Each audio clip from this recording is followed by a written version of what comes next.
My name is Rowan Hale, 34 years old. Stable looks good on paper. Systems analyst, decent money. A one-bedroom in Durham with a fig tree that refuses to die and a car I finished paying off 2 summers ago. No kids. Never married. No debt dragging at my ankles. If you squint, it reads like freedom.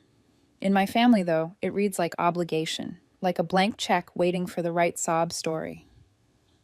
We don't say that out loud, of course. We say family steps up, and then certain people point at me when the bill arrives.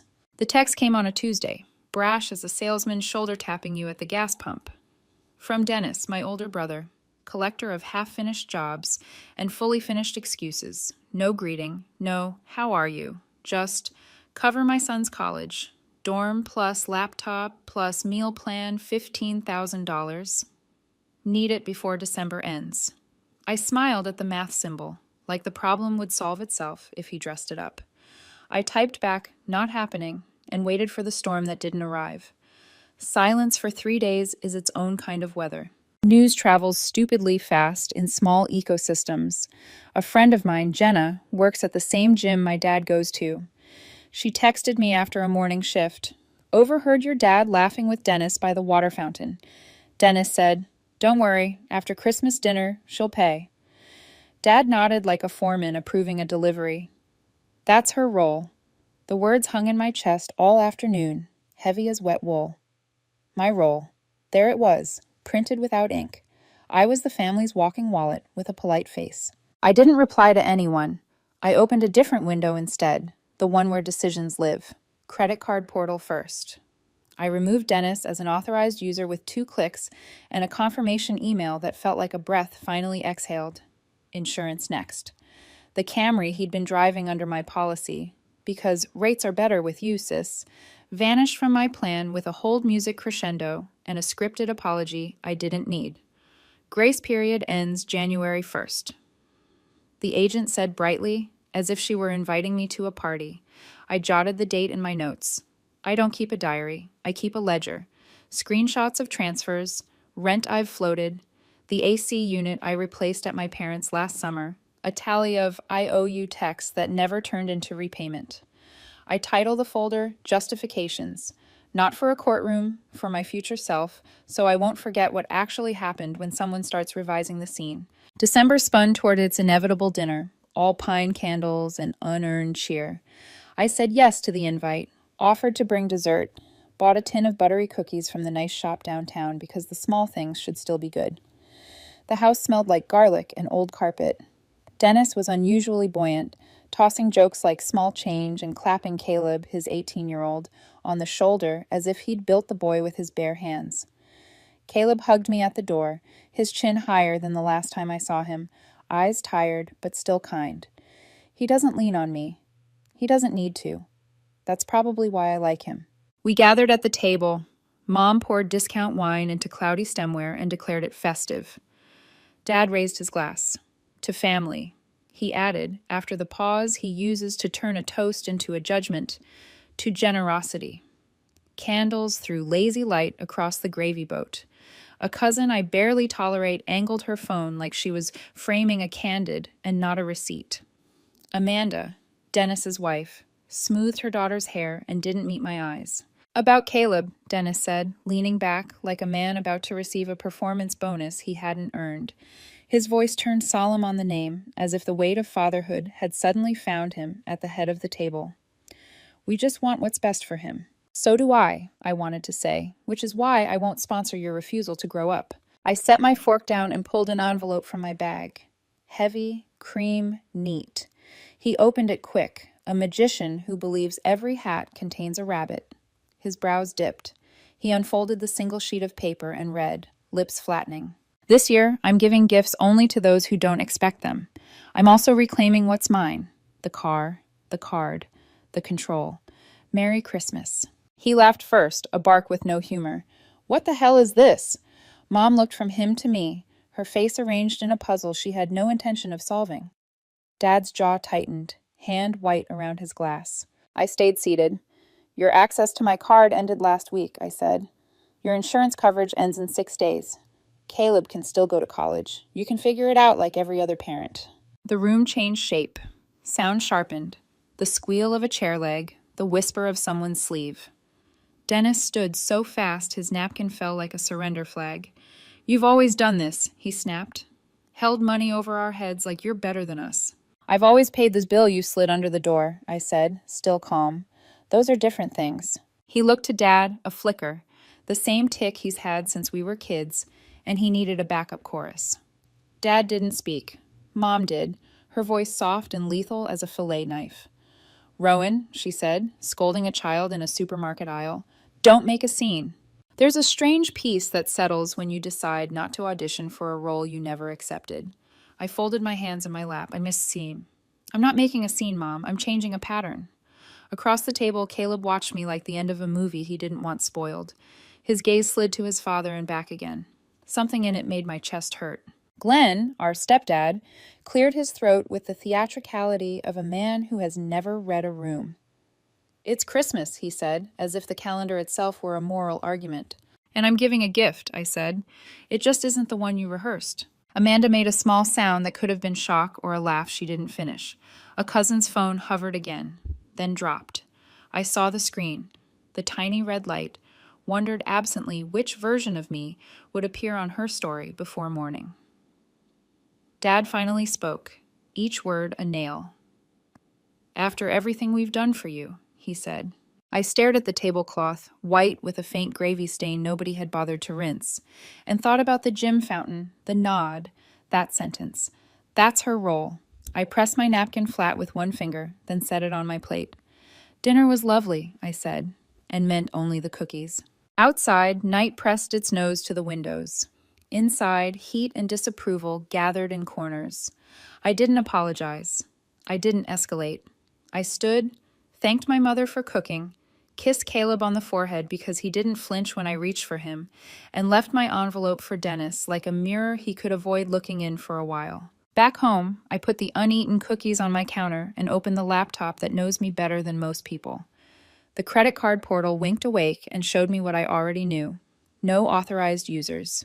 Insurance. Confirmed changes. A small green check sat next to every line that mattered to my sanity. I took a screenshot and slid it into justifications. Evidence of a boundary is still a boundary when you forget how to hold it. Sleep resisted, then arrived in a series of small defeats. I woke at 3 to the furnace clicking and the building sighing. On the ceiling, passing headlights carved bright shapes and moved on. I replayed the table, the toast, the envelope, the rage, the way Mom's silence felt like agreement and not neutrality. The way Dad's eyes had already moved to January. Somewhere between the replay and the next hour, I saw something I'd missed. When Dennis read the note, his face didn't just flush with anger. For a second it went pale, the color of a man who realizes a ladder has been pulled and the ground is much farther than he thought. Fear changes voices. I'm not cruel enough to enjoy it. I am honest enough to admit I recognized it. I've lived under it for years. The fear that if I don't step in, everything collapses. The fear is real. That's why they gave it to me to carry. I set my phone face down on the nightstand. It buzzed, then stopped, then buzzed again. I didn't check the names. Morning is a better time to read accusations. You can drink coffee while they try to turn you into a villain. I breathed in 4 counts, out 6, the way a therapist once coached me in a hallway between meetings when I thought I was going to cry at a copier. Calm isn't a gift. It's a muscle you build when you're tired of being yanked around. When dawn finally pulled a blue seam across the blinds, I got up and made the kind of breakfast nobody comments on. Toast with butter, an egg with a yolk that didn't break, the last of the good jam. On the table, I laid out the envelope's twin, the one I'd written and decided not to use unless provoked. I didn't need it. The decision was enough. On the counter, my laptop still glowed. Auto pay, none scheduled. Authorized users, none listed. Insurance, policy change pending. Effective January 1st. The language of systems is bland, but the meaning can still be electric. I let the screen go to sleep. The room kept its own light. Somewhere, a cousin was uploading a story with a caption that made me 2 inches tall. Somewhere, Dennis was pacing and drafting a speech that would make him sound like a father instead of a man with a calculator. Somewhere, Dad was nodding again. Somewhere, Caleb was staring at a ceiling he didn't deserve. In here, a fig tree leaned toward a winter window, and the world didn't end because I refused to subsidize its worst habits. You change a pattern the way you break a code, one character at a time, careful, certain. At the table last night, they expected a performance. I gave them a policy change. The confirmation sat there in the dark like a verdict only I needed to witness. I left them, one small lighthouse rectangle on a quiet desk, and went to work. The morning after Christmas, my phone vibrated itself off the nightstand. 15 missed calls, 7 from Mom, 4 from Dennis, the rest scattered between cousins who normally forgot I existed. By noon, the family group chat lit up like a bonfire. Lines stacked faster than I could read them. You traumatized Caleb. You embarrassed your father. You've always been cold. From Glenn. So what? You gonna ruin a kid's future because your feelings got hurt? Grow up. Dennis didn't bother with subtlety. Variations of, you'll regret this, you crossed the line, you owe us. He used owe like it was a birthright.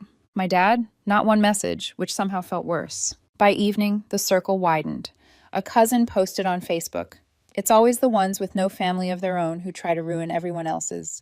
She didn't tag me. She didn't need to. People shared it anyway, and by the time I dragged myself to the grocery store the next day, the gossip had legs. June, one of Mom's church friends, cornered me near the freezer aisle. She leaned in, voice low and sugary. You doing okay? After everything that came out about you and that married man at work? I blinked. What married man? She flinched, muttered something, and pushed her cart away so fast a bag of peas fell out.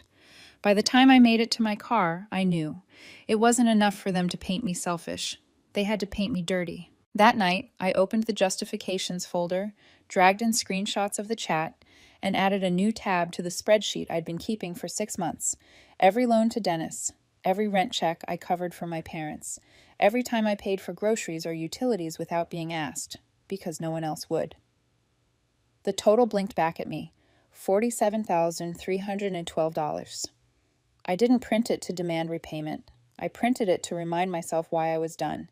Paper doesn't lie, even if families do. I started making moves in silence, left the group chat, blocked Dennis, blocked Mom, blocked Dad. Blocked Dad. I pulled up apartment listings in Seattle, emailed a realtor, scouted neighborhoods with Jenna, the only person I trusted enough to tell. There was an opening at my company's West Coast office, same role, better pay. I sent in the request. No social posts, no hint to the family. If they thought I was stewing, good. I wasn't. I was plotting my escape. And then, like they could smell freedom on me, Mom showed up. A knock at my condo door on a Thursday evening. No text, no warning, just her silhouette through frosted glass, holding a plastic container of lasagna like it was a peace treaty. I let her in out of curiosity, not forgiveness. She set the container on my coffee table and perched on the couch like she owned it. 10 minutes of small talk. Weather, church, how Caleb was struggling with all the drama. She smiled like she hadn't spent the past week watching them turn me into a public villain. Then she dropped it. We know you're moving. I didn't flinch, just waited. We just want to understand why you're not thinking clearly, Rowan. You're making rash choices. Dennis says you've been lonely, angry, maybe confused. Confused, I repeated, tasting the word. She nodded with a soft, pitying smile. You don't need to run away across the country to feel better. You need to be with your family, with people who care about you. That's when she pulled a folded piece of paper from her purse, slid it across the table like a dealer, a power of attorney form. Dennis had filled in the blanks, giving him authority to manage my accounts in the event of emotional distress or impaired judgment.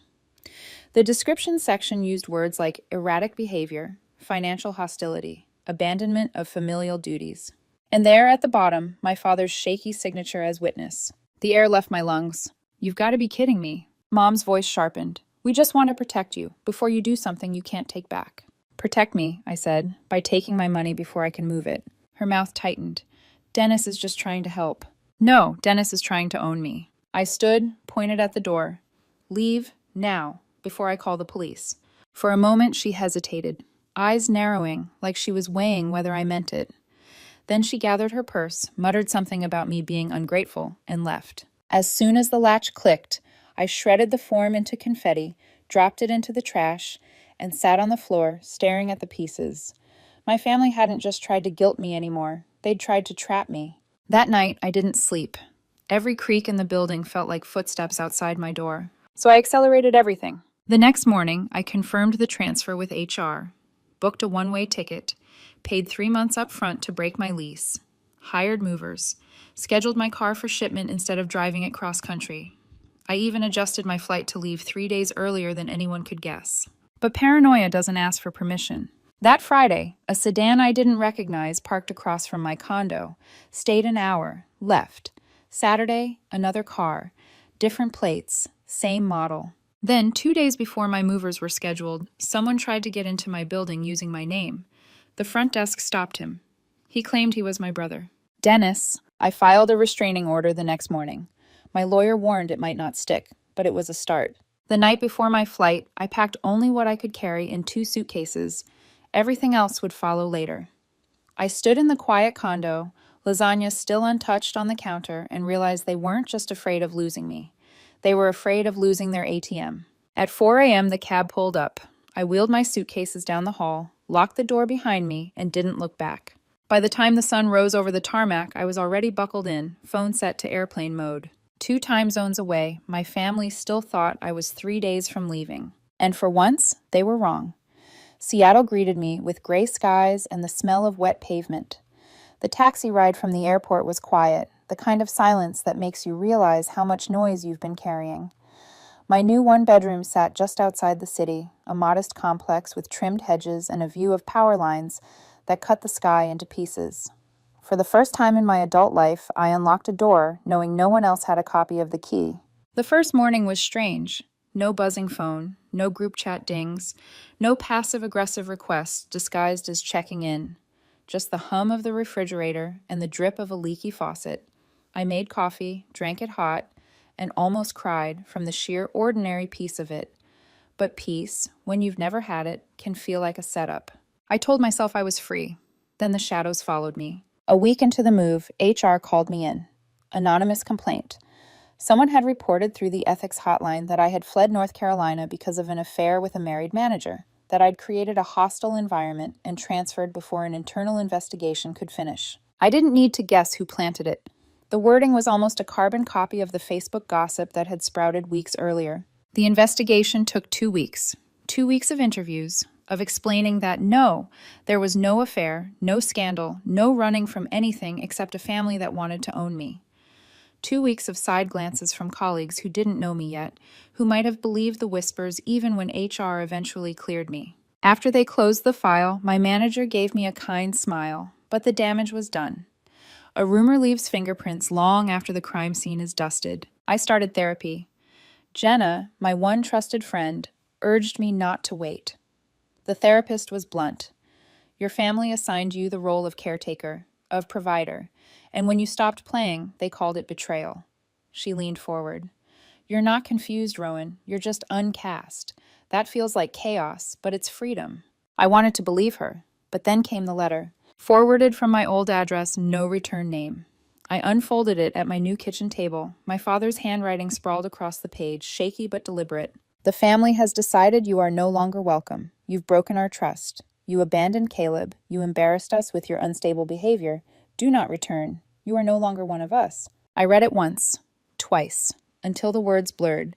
My father, who nodded while Dennis called me a roll, who signed that power of attorney form, like it was a birthday card, had written me off like a subscription he was tired of paying for. Oddly, it snapped something in me. The fear that had chased me across states fell quiet. If they could exile me so easily, then maybe I had been free all along. I started hiking on weekends, alone at first.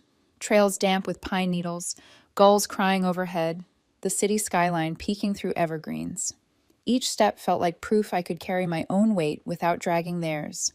I joined coworkers for dinner, laughed at jokes without scanning the bill, let silence at night feel like peace instead of punishment. 6 months passed in inches. Then, one evening, my phone lit up with a name I hadn't seen since Christmas.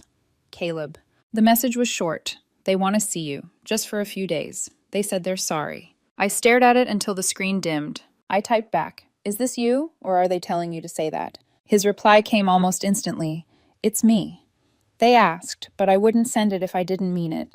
I know you don't believe them, but maybe you should come. If not for them, then to say what you need to say. For 2 weeks, I let the message sit like a stone in my pocket. I told myself it was a trick, another ploy. But Caleb had always been different. He was a kid born into a script he didn't write. Eventually, I booked a flight. 3 days. Hotel downtown. No fanfare. Not for them. For him. We met at a coffee shop the morning after I landed. He looked older, tired, his shoulders carrying weight no 18-year-old should. We talked about college applications, about how he felt stuck between loyalty and truth, about how sometimes he missed the family he thought he had. He didn't push me to see the others, but when I asked what made them change their minds, he hesitated. They didn't, he admitted. They just want the money back. But I think you should still come. Say what you really want to say. That was the most honest answer I could have hoped for. The next day, I drove to my parents' house. The siding looked more brittle, the yard patchy, where Dad used to boast about his lawn. I didn't knock. I walked in like I had as a kid, back when I still thought I belonged. They were waiting. Dad, Mom, Dennis, even Amanda.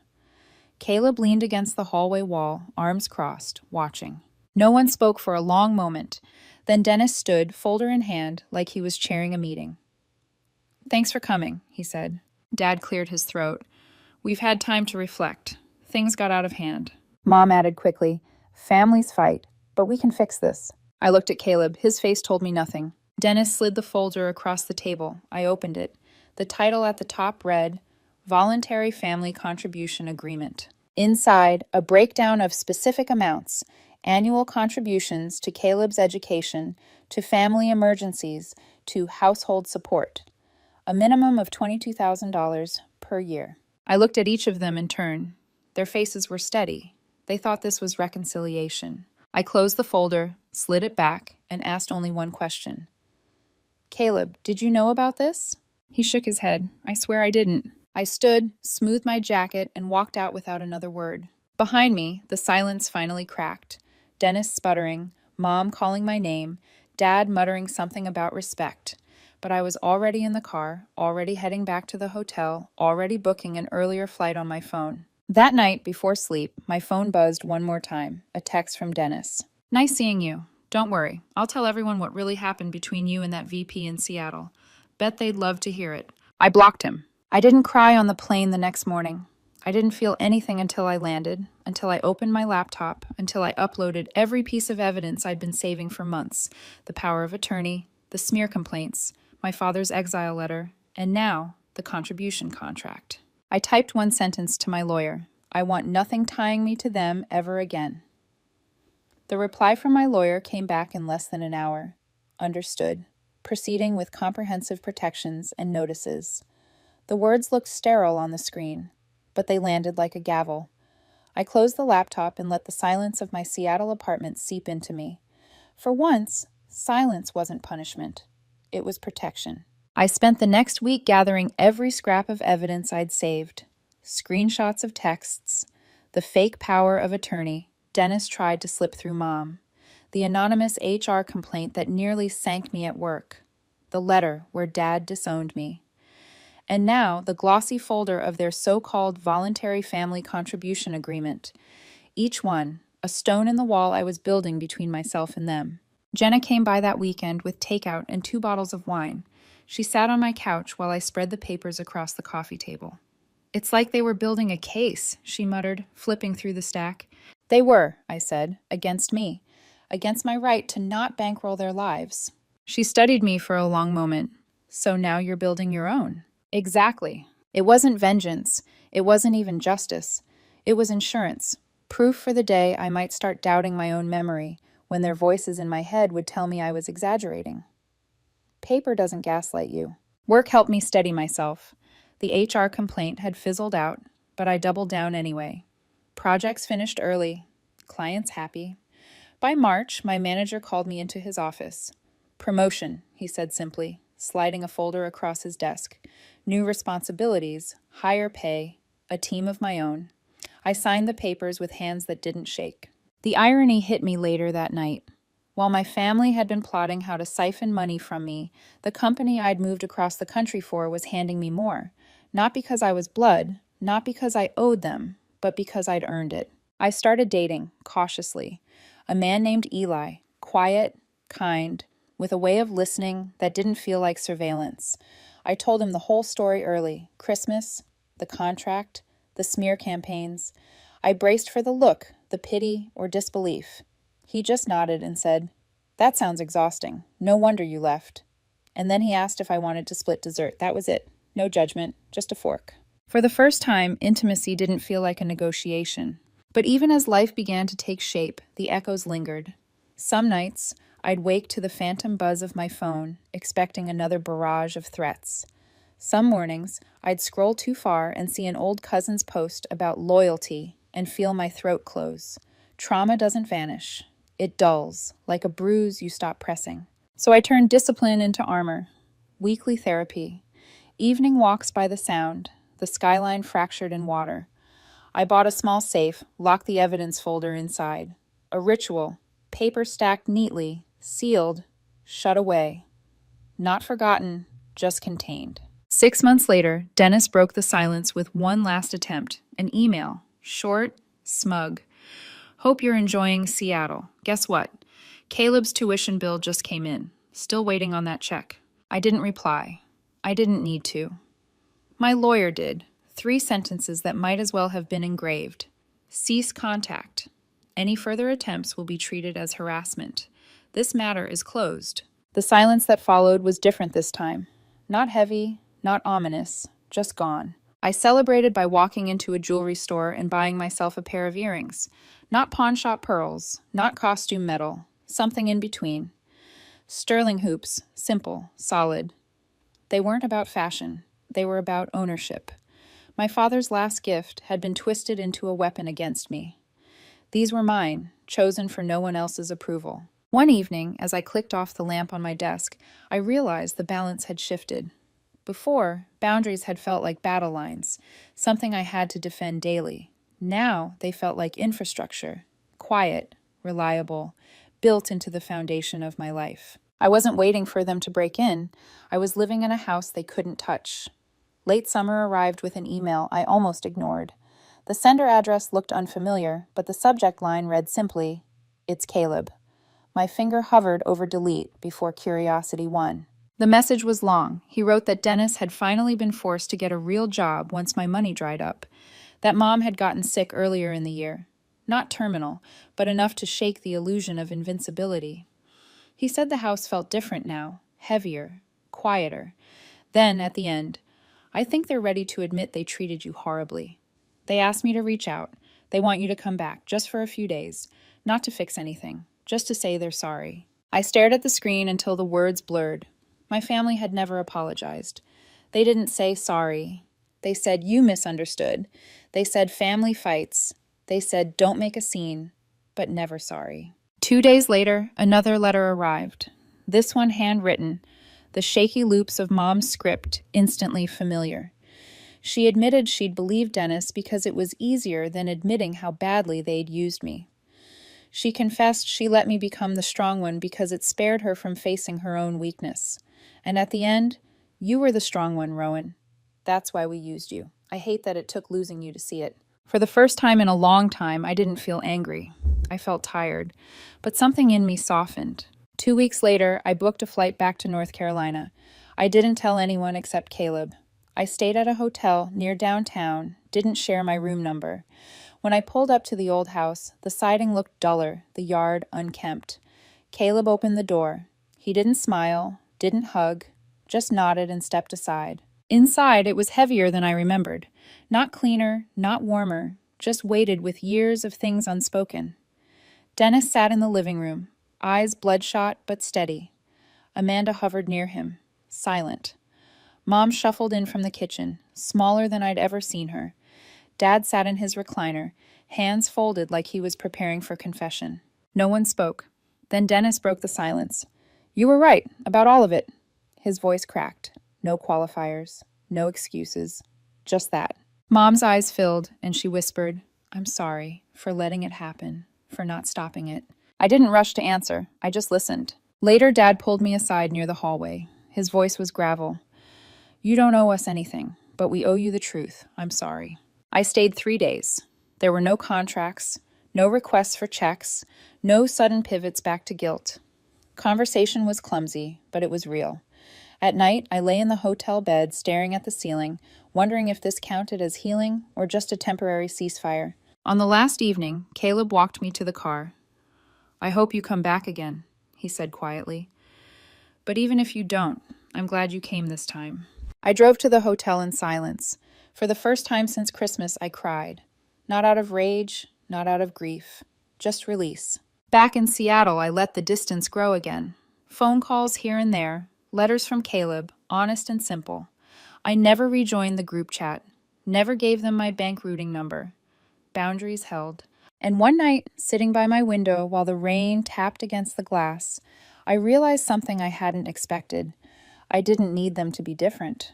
I just needed to know I wasn't crazy for walking away. The power they once had over me, gone.